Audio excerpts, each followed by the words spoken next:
Aloha! It's the Security Weekly News, episode 340. I'm Doug White, and welcome to the week of 5 November 2023. We've got Grok, Okta, Looney Tunables, HelloKitty, Gootbot, Veeam, more news, and Jason Wood on this edition of the Security Weekly News. This is a Security Weekly production for security professionals by security professionals. Please visit securityweekly.com/subscribe to subscribe to all the shows on our network. We interrupt our program to bring you this important message. It's the show that keeps you up to date on the latest security news twice a week. Your trusted source for accurate security information and expert analysis. It's time for the Security Weekly News. AI, accelerated cloud adoption, and hybrid work are fundamentally shifting how business gets done. The old way of securing your people, apps, and data doesn't work and scale anymore. To stay ahead, today's organizations need to reimagine their security and networking infrastructure with a cloud-first, unified SASE architecture. Join Palo Alto Networks and leading technologists from across the globe for SASE Converge 2023, a two-day virtual experience, November 15th and 16th. Revealing how SASE powered by advanced AI can drive better security and networking outcomes. Register today at securityweekly.com/Palo Alto. Business Security Weekly is live streamed and recorded on Mondays at 2 p.m. Eastern Time. Each week, we address the challenges facing CISOs through our guest interviews, including former and active CISOs. Our news segment is focused on leadership and communication to better help security leaders translate and communicate security risks into business risks. Jason Albuquerque, Ben Carr, Tyler Robinson, and others add their expertise to the conversation. I'm Matt Alderman, and I hope you search for Business Security Weekly in your favorite podcast catcher and subscribe to download our latest content. All right, I'm Doug White. Welcome to Security Weekly News. First up, I mentioned this story because I wanted to, one, congratulate our old friend who has been on many different shows at Security Weekly, but it was former Congressman Jim Langevin. Jim was a founding member of the Congressional Cyber Caucus in the United States Congress and retired from Congress last year and now has a new venture. And they had a whole big thing yesterday. But they actually had a keynote yesterday with Jen Easterly of CISA, which was pretty impressive that they had the national jet. But they also had every other person in the state. I was like, wow. They had the whole stage was like the governor, the lieutenant governor, the mayor, and on and on. But this new thing's called the Institute for Cybersecurity and Emerging Technologies, and it's going to be housed at the Rhode Island College. And I thought it was a great initiative. It's the state of Rhode Island who's always been very forward-thinking about cybersecurity because long ago, before the word cybersecurity even came around, I remember working with people in the state of Rhode Island to set up computer crimes and things like that. So the state of Rhode Island is funding this venture for Jim Langevin. So we wish Jim all the best, and we'll probably have him on the show again soon. Maybe come on and talk about that. So, yeah, I meant to ask you that yesterday, but I didn't get a chance. You should come on one of our shows and talk about this institute and what it's going to do. Okta had a major breach and is confirming that between 28th September and 17th of October, and this was a breach that was disclosed earlier, so there's a little different angle here, but between the 28th of September and the 17th of October, an attacker had gained unauthorized access to the files in the customer support system, and we did that story a while back. They did release in this report that 134 Okta customers, which is less than 1% of their customer base, were deemed to have been affected by this.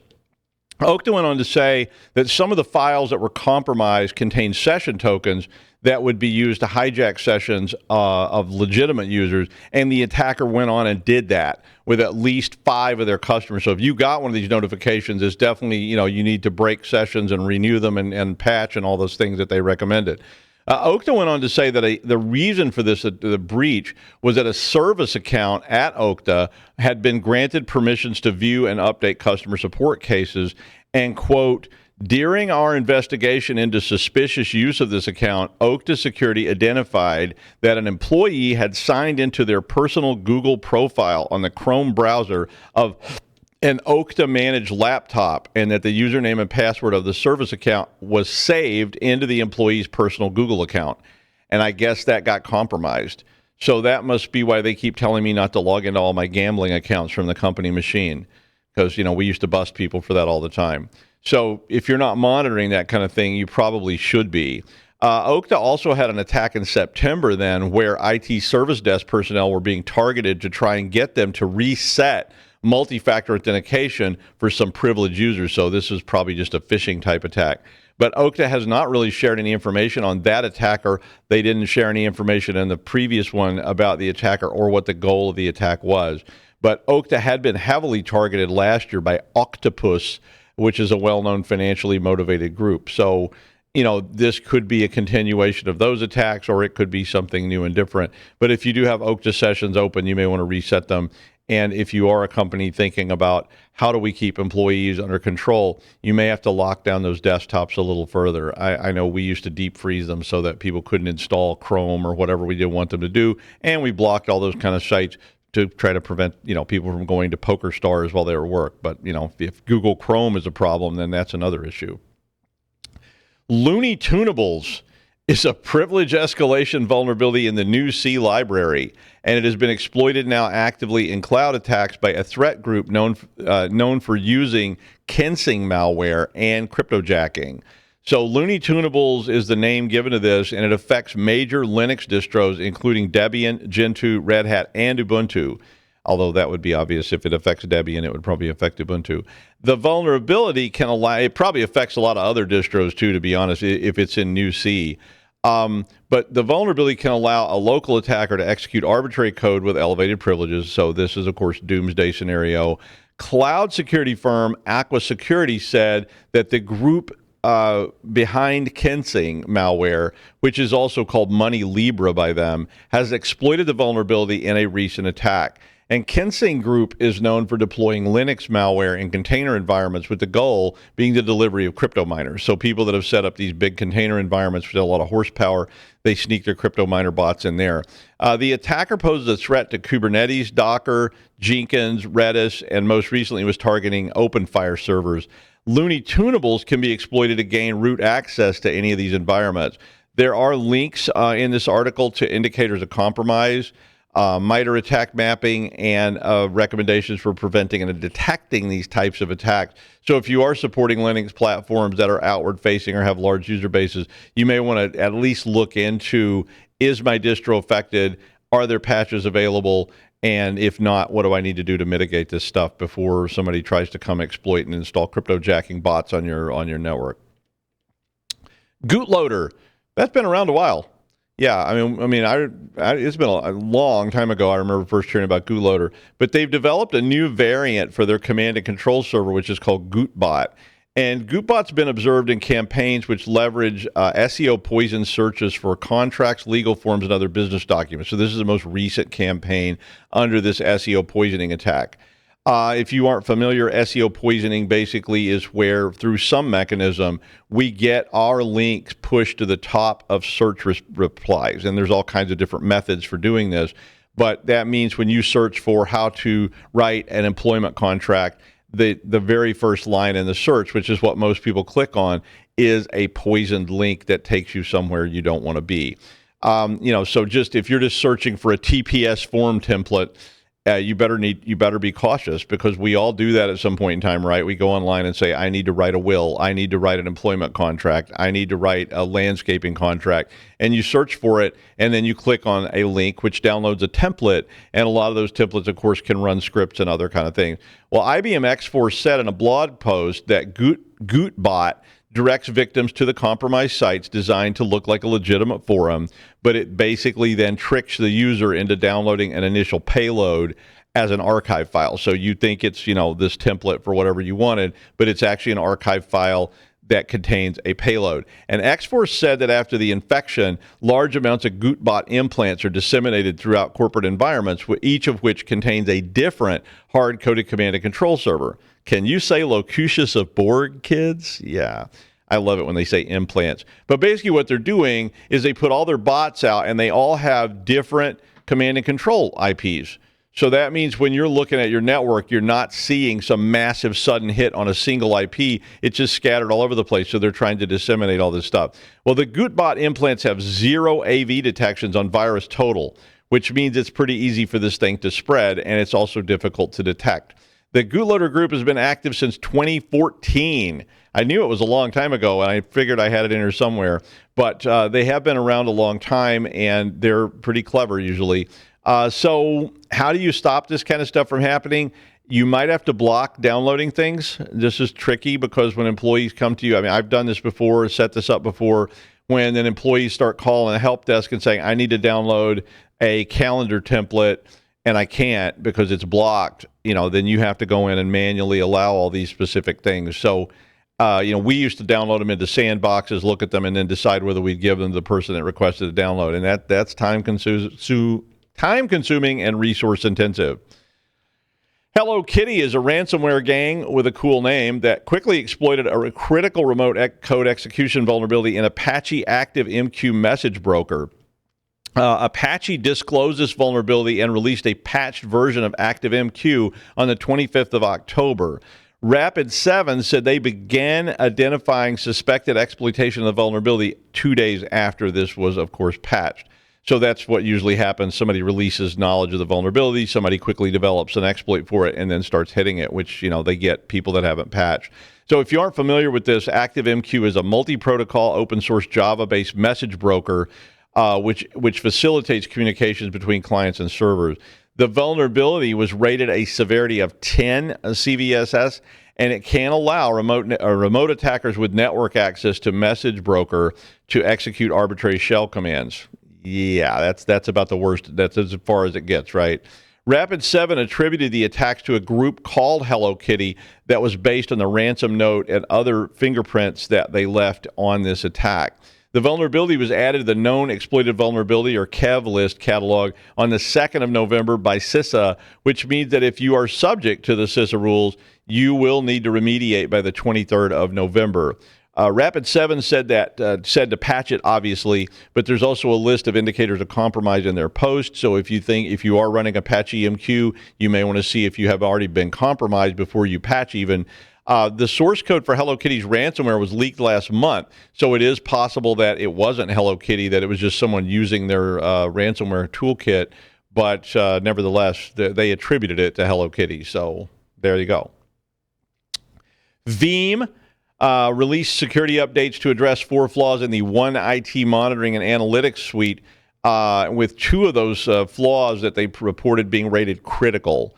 The 2 critical flaws are one that can allow an unauthenticated user to gain information about the SQL Server connection that was being used to access the config database, which then allows remote code execution on the SQL Server, which would be, as we say in the business, really bad. The other one allows an unprivileged user with access to the web client to obtain the NTLM hash of the account used by the Veeam One reporting service. So I think putting all that stuff together makes for a pretty gnarly vulnerability. The impact is on Veeam One versions 11, 11A, and 12. Veeam's recommendation is to stop the Veeam One monitoring and reporting services, replace the existing files with their hotfix, which they've issued, and then restart the 2 services. So, if you are using Veeam One IT and you have any of those versions, I would get right on this and make sure that you don't end up getting compromised by it. U.S. military personnel and their families have had their data put out for sale on the dark web. The records are for sale for as little as 12 cents per record, according to a report from Duke University. And the study was funded by a grant from the U.S. military. So, when you're funding studies about your own actions, I always have questions, but, maybe it's totally legit. But the Duke study basically said that there were tons of records out there. Now, they were basing their study on a report from 2021, but the report found that data brokers in the United States sell information about active duty military personnel, and that the buying and selling of people's information is virtually unregulated in the United States. And we all know that, right? Because we talk about it all the time. We have yet to pass something like GDPR or anything like that. So if you put your information into a system, they can sell it. And that would probably include the military selling information about this. And obviously, this is very dangerous for active duty military personnel, law enforcement personnel, emergency response personnel, and all these kind of groups to have their information being sold to anyone that pays for it. There's apparently very little federal or state law that prevents the sale of U.S. military personnel information to foreign entities, which means that hostile foreign nation states may well be buying up information from legitimate data brokers in the United States, because we just can't seem to get legislation passed that would make selling people's information a crime, a la the GDPR in Europe or something like that. The current report argues that data brokerage and the data brokerage industry represent an actual threat to national security, which means that I guess they could have an executive order or some other kind of response to it under the Patriot Act or who knows what. But basically, the reason it's a threat to national security is that foreign threat actors with access to this data could use the information to do, I don't know, they could uncover information about high-level targets or figure out who those are, because a lot of these had names and addresses with them. They can use them for spear phishing. They can use them for extortion, physical threats to them, and who knows what else. So a very, very big problem in the United States. The Department of Defense, and the article took a fairly snarky turn on this that said, once again, the Department of Defense has said they're taking this very seriously. So I took it from the writing tone that they don't think the Department of Defense is doing much about this, and they said they'd been notified multiple times about it in the past, and every time they release statements saying how serious they take this, and then nothing seems to change. I don't know. Maybe I can find out how many times Lou got tossed in the brig for being drunk and disorderly now. He never would tell. He said he couldn't remember how many times, but that it was a lot. So, yeah. Yeah. Well, one of the most successful phrenologists in the world, his book, The Long and Bumpy Road, sold millions of copies. He was once able to tell what someone had eaten last night just by patting the top of their head. Please welcome phrenology master Jason Wood. Hey everybody, good to be with you as always. So there's a feeling of poetic justice that just kind of comes over me when I hear about a criminal operation that's been hacked, and they have all of their stuff published online and put up on a data leak site somewhere or something like that. And that was my reaction as I heard about SWAT USA drop service being compromised and having all of their data published. Now, when I first saw this, I saw something about SWAT, something or other, and didn't pay a whole lot of attention to it because of the name of the service or the organization. But then I finally did take a look at it and found out really what was going on, which was pretty wild. This actually comes from Brian Krebs, who covered the story. And another one where he talks about the folks behind it a bit. But I thought the operation was kind of interesting because I've seen things that looked like, ads for jobs that looked a little suspicious.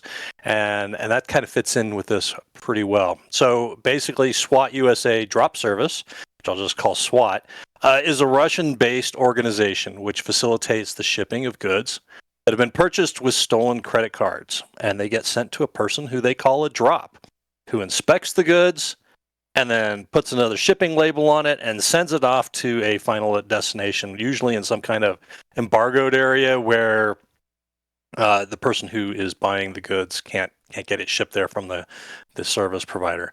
Now, once the goods are received by the crooks, they turn around and resell those on, local black market type of stuff for profit. Now, there are a number of terms in here. We've had Gootloader and HelloKitty today, but let's go through a couple of other terms that are specific to the story. You have the drop service itself. This is a service that rents out drops, people to reship goods purchased with stolen credit cards, right? Then you have the stuffers.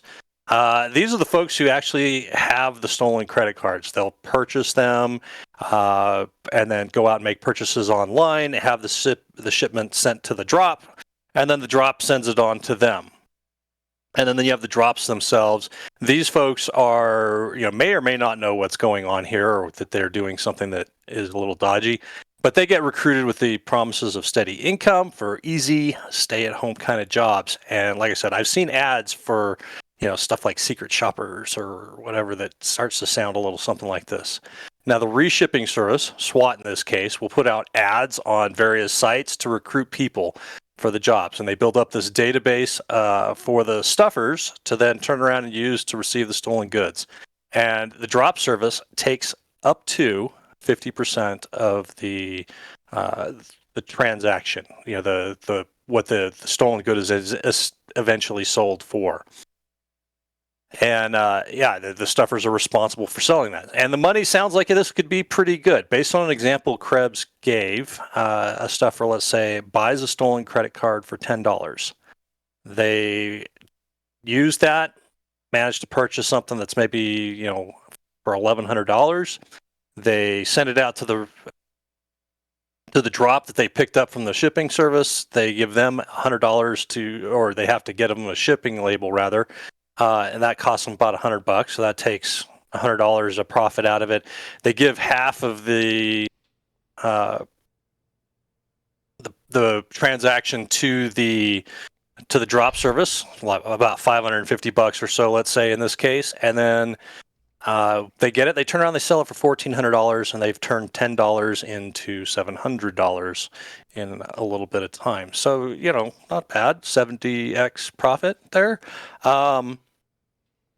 But the data breach from SWAT included information about all of their operations, finances, how they're organized, how they do things, their procedures. There was, Google spreadsheets that are out there. As long as you have the URL, you can get access to it. There's no real permissions on it, which I always chuckle when I see bad security by folks that do this sort of stuff. They're just kind of ripe for these types of intrusions. And then it also included information on roughly 1,200 drops located in the United States who may be surprised to find out that they've been taking part of the scam. And in fact, SWAT appears to make it a practice to constantly be recruiting new people and offering them a monthly salary. And we're going to give you bonuses and you're going to make tons of money. This is going to be awesome and stuff like that. And then when it comes time to get paid, SWAT just goes dark on the drops and doesn't pay them. So somebody does a bunch of work, if you will, inspecting packages and reshipping them out and implicating themselves in this type of transaction. Then it comes time for payday, and all of a sudden they can't get any response back from SWAT. And so that's their way of doing it. They just rob everybody that they can. Krebs was even able to get in contact with one of the drops who were identified in the dump of data, and he agreed to talk with him and share some information as long as Krebs did not share his full name. And he said he found out about this via a online posting, got hired for what he thought was a job, and has been receiving and shipping iPads and Apple Watches for several weeks now. And he apparently was not terribly amused to find out he isn't getting paid for this. I did get a little bit squeamish when Krebs was describing, information that the applicants have to give to the drop service, knowing that this is a criminal enterprise and they have to send a lot of personal information, financial data, copies of IDs or your passport, and the names have to match and all that other stuff. So yeah, I mean, talk about information being sent out to places you don't want to go. There you are. So anybody who thought they were actually getting a job gets completely hosed out of this. Now, I don't know what the impact to SWAT is going to be. They've been compromised. Their information has been released. Will they care? I don't know. It depends, I guess. Do the stuffers care, or are they going to continue using them, or are they going to just flee the service? I wouldn't mind it personally if the people behind the group take some financial pain for this. Hopefully they've overextended themselves, and the hiccup to their cash flow causes them lots of trouble, because I just want to wish poor things on them. But more than likely they'll just turn around, set up shop under a different name, and continue on. There is more detail in the article about some of the technical side, the domain names that are used by these for the recruitment, and the portal that the drops use to log in and handle processing of the goods that are being shipped.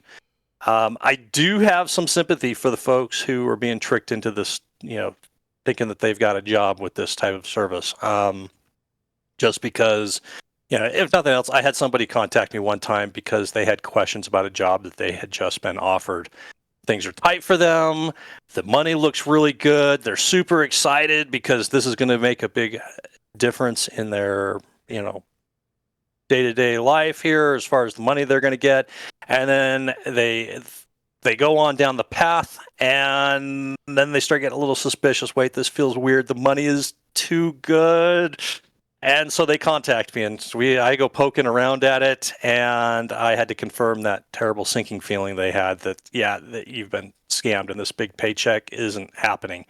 And to make it worse, they had actually quit their regular job thinking that they had this other job. So that was pretty terrible and kind of sucked. Best recommendation I have out of this story is just to share the information around with people to hopefully prevent them from being caught up in this.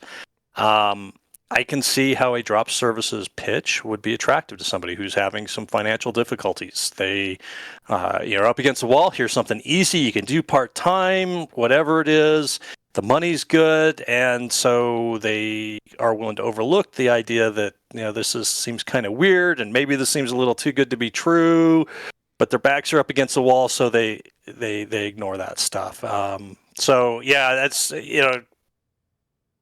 really, I look at it, the folks who got leaked out of this, appear to be just the drops themselves. Again, some of them may be knowing that they're doing something illegal. Others, may think they actually have a job, and so that would really suck. If this type of scam is interesting to you, check it out. There's a lot of information here about how this works. I always find it interesting how these criminal operations do their thing. So I'm always on the lookout for that sort of stuff. So speaking of earning a little extra income, let's go back to Dr. Doug to talk about his new custom PC build and repair company. Oh, yeah. Yeah, just called 1-800-BITE-ME for information. Yeah, I'm not doing that anymore. Russian box scams have been around forever. There used to be an old Russian box scam where they would put an ad in like a magazine or something. It would say make extra money in your part time, and when you called them, they would explain this whole elaborate thing about how they can't ship these products directly from one Russian business to another Russian business, so they need to ship them overseas and have them come back into the country, and for some kind of tax thing. And they made it sound a little sketchy, but not really illegal. And it might be illegal in Russia, but it's not illegal where you are, so you can make a fortune. And they would either just straight up rip you off, like they would send you a box full of bricks or something and send it to you. Had to pay for this like COD delivery. And so then you pay this money, which is now given to those people, and you can't get it back. Or they would actually build it up and escalate it. So they would start off with these little small packages where the COD is like $20 or $30, and people are like, oh yeah, and and you get to keep $5 of it or something. And then, after a few months of you doing this and you maybe made a little bit of money, then they say, would you like to be promoted to doing larger packages? And they start sending you like cinder blocks and stuff, and they keep trying to get more and more money out of you. So yeah, those have been around. The internet, of course, makes them easy. Thanks, Jason. And finally, it was inevitable. Elon Musk did get around to announcing that XAI, he's got this whole thing about X, but XAI was launching an early beta version of their AI product, which is called Grok. It's apparently a similar model to ChatGPT. And if you don't know where the term Grok came from, there's an old novel by Robert Heinlein that was written in 1961, and it was called Stranger in a Strange Land, and they used this term Grok in it. And what it became to mean in the real world was you were a super nerd if you say, I grok, man. And it also, but the term in the book meant that you understood things intuitively. So I guess that's where Elon decided to get the name from, or whoever named it. But Grok reportedly has real-time access to Twitter, or X it is now called, and can handle your every inquiry. Musk said that Grok was supposed to have a little humor and sarcasm built into it. And apparently the authors of this article wrote a question about how to make cocaine, which, unlike ChatGPT, if you ask it how to make cocaine, it will not answer. And in fact, sometimes it doesn't answer even when you're asking something legitimate. But this one had this snarky answer that actually didn't tell anyone how to make cocaine, but had a bunch of steps, and it was kind of funny. But XAI was founded back in July of this year, and they hired a bunch of people from other operations to develop the XAI platform. And the Grok AI will be available, according to Elon Musk, as a part of the X Premium service, which costs $16 a month. So Grok did outscore Llama 2, which is from Meta, and GPT 3.5, but was outperformed by Palm 2, Claude 2, and GPT 4. But it's really early days for the snarky AI, because its learning base is still pretty small. Probably hadn't even got into the whole realm of Twitter racism and stuff yet, which will no doubt turn it into the next Terminator. But, I Grok, you Grok, we all Grok together. Yeah. And that's the news. Thanks, Jason. We'll see you Friday on the next edition of the Security Weekly News.